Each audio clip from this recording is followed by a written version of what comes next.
Fuente elconfidencialdigital.com. La masonería en Francia. 150.000 miembros, ministros, asesores de Sarkozy, presidentes de grandes empresas, responsables de la educación. La masonería en Francia reúne a importantes cargos del Estado, del gobierno, la economía y la educación, si bien se habla muy poco de ello. La revista Le Point acaba de publicar un largo informe, en el que se alude a ministros y asesores de Sarkozy y presidentes de grandes empresas. Con el título Masones. La mano invisible, el semanario cuenta que en Francia hay 150.000 miembros de la masonería, y cita la presencia de hermanos en la mesa del Consejo de Ministros, que se mantiene gobierno tras gobierno. En la última crisis, en la que François Fillon fue nombrado primer ministro, su rival era Jean-Louis Borloo, un conocido masón. Borloo, jefe del Partido Radical, encarna la tradición masónica en el seno de la República. Y sus apoyos fueron Claude Guéant, secretario general del Elíseo, y también Éric Proglio, patrón de EDF, Electricité de France, que niega ser un iniciado, pero que con ello hace reír a todo París. Días después, Jean-Louis Borloo organizó en los salones de Aveyron, en París, un almuerzo republicano con 800 personas. Tradicionalmente, ese almuerzo reúne a los hermanos y sus amigos, defensores de la laicidad, para conmemorar la ley de separación de la Iglesia y el Estado. Los amigos de las logias, cuenta Le Point, no faltaron a la mesa. Los que lo asumen y los que lo callan. Alain Bauer, anterior gran maestre del Gran Oriente, hoy consejero oficioso de Sarkozy para asuntos de seguridad. Javier Bertrand, presidente del Partido Radical de Izquierda. Serge Lepeltier, primer vicepresidente del Partido Radical de Valois. Patrick Ollier, recién nombrado ministro encargado de relaciones con el Parlamento. Gerard Larcher, presidente del Senado. En la policía, en EDF y La Poste. La revista alude a la presencia de masones en la policía, en la magistratura, en la educación nacional, en los bancos y compañías de seguros, en EDF, en La Poste. Un diputado importante de la mayoría recibe a un joven candidato en su despacho de la Asamblea Nacional. ¿De dónde eres?, le pregunta como de pasada. Su interlocutor dedicará un tiempo en traducir ese de dónde, que significa de qué obediencia. Un titulado superior lleno de diplomas entra en un gran grupo de distribución de agua. Al cabo de los días, comprende que sus colegas y superiores le toman por lo que no es, un hermano. ¿Debe seguir la corriente? Al principio, me limité a no desengañarles, sin jamás mentir, cuenta. Al cabo de algunos meses, se habían establecido relaciones de estima mutua, lo que convertía en culpable mi silencio. Me vería descubierto, si dijera, no, no lo soy. Para mi alivio, esta confesión fue recibida sin crispación. Pero se me dio a entender que sería útil e interesante entrar, para establecer un clima de confianza con los clientes y también interno. El caso de Bernard Tapie. Son muchos los que ven redes fraternales por todas partes. Dificultad para fusionar las cajas de ahorros y los bancos populares. Una guerra entre masones de distintas obediencias y con interés enfrentados. El nombramiento de Éric Proglio como presidente de EDF, cargo que contaba con acumular a su presencia al frente de Veolia. Una venganza de los francmasones. Los asaltos contra Anne Lautbergeon para quitarle de Areva.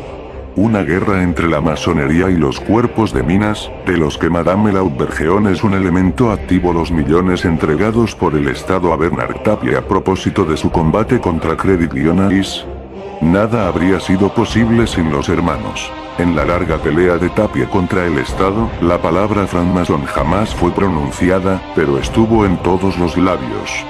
En su libro Abus du pouvoir, François Bayrou evocaba la forma como se aprobó el mandato legislativo para permitir a los establecimientos públicos administrativos recurrir al arbitraje para resolver sus conflictos. ¿Quién había preparado ese texto? Era el gabinete del ministro del Interior, el de Nicolas Sarkozy y de Brice Hortefeux. Oberki, bajo la doble autoridad del ministro de Economía, Thierry Breton, y del ministro de Hacienda, Jean-François Copé. Todos francmasones o muy próximos a las logias. Un iniciado sacó adelante el arbitraje que cubrió a Tapie de millones. En el diario Liberation, Jean-Michel Quillarde, abogado, que entonces era gran maestre del Gran Oriente, se indignó por lo ocurrido. Querría enviar una señal, mostrar que los francmasones no están todos relacionados. Se sabe que miembros de la GLNF, Gran Logia Nacional de Francia, han jugado un papel en este asunto judicial, en el Elíseo, en Bercy, pero también entre los abogados de negocios especializados en liquidaciones judiciales, que son a la vez cercanos a Tapie e implicados en transacciones en África. Hermanos y hermanas. Lepoint traza una galería de personalidades vinculadas a la masonería. Javier Bertrand. Ministro de Asuntos Sociales. Iniciado en el Gran Oriente de Francia, se puso en retirada cuando ocupó su primer puesto gubernamental, en 2004. Brice Hortefeux. Ministro del Interior, siempre se ha cuidado desmentir su pertenencia a la Gran Logia Nacional Francesa, que ya no frecuenta. Marie-Luce Penchard. Ministra de Ultramar, tiene por qué. Su madre, Lucette Michaud-Chevry, exponía en su mansión de Basse-Terre numerosos objetos masónicos. Henry Berrain Cours. Ministro de Cooperación. Fue introducido en la GLNF por un alto funcionario del Senado, donde era presidente de grupo. Ser francmasón es casi obligatorio para ser ministro de Cooperación. Patrick Ollier. Ministro de Relaciones con el Parlamento. Incluso aunque no hubiera ingresado, no duda en saludar a sus colegas con discreto salud, hermano salud petit frere. Consejero de Seguridad de Sarkozy.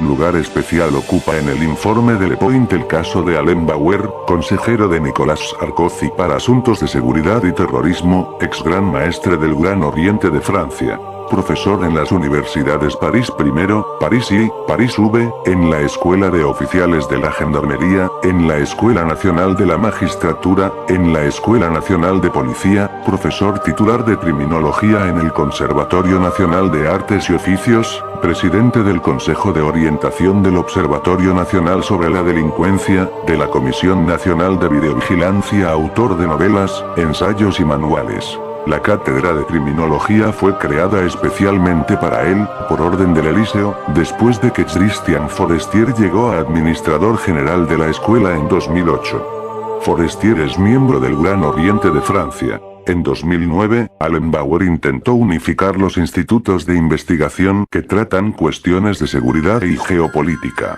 El Instituto Nacional de Altos Estudios de Seguridad, IERSE, el Instituto de Altos Estudios de la Defensa Nacional, INEDM, y el Centro de Altos Estudios de Armamento, CHEAR. Hizo que Sarkozy le encargara formar una comisión de estudios, su informe proponía la fusión en nombre de la racionalización, y se convirtió en presidente de una misión preparatoria. El IERSE, dirigido por el prefecto Rami Pautrat, se resistió. Ofrece formación y publica libros sobre inteligencia económica, pero tenía un punto débil. Estaba patrocinado por la Gendarmería Nacional. Bauer presionó. Según Pautrat, comprendí que, si no aceptaba, podría en problemas a la Gendarmería. Cedi. Bancos Populares, Natixis. François Ispero, inspector de finanzas, secretario general adjunto del Elíseo, se planteó que los bancos populares, y sobre todo las cajas de ahorro, que el Estado trataba de fusionar, pertenecen a un universo de mutualistas, sociedades, cajas regionales cuyos responsables se eligen con el aplauso fraternal.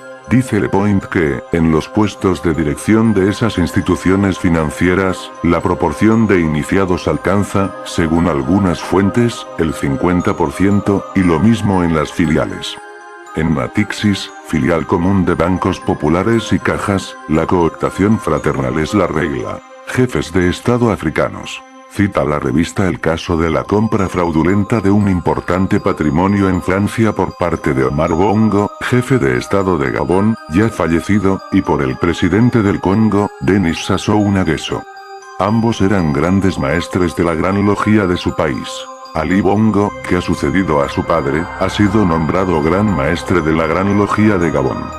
Durante su entronización, en noviembre de 2010, dos antiguos grandes maestros de la GLNF estaban a su derecha y a su izquierda. Viendo los estrechos lazos entre la Gran Logia Nacional Francesa y esos jefes de Estado, ¿qué pasaría, se pregunta, si uno de los magistrados que instruyen el sumario pertenece también a la obediencia?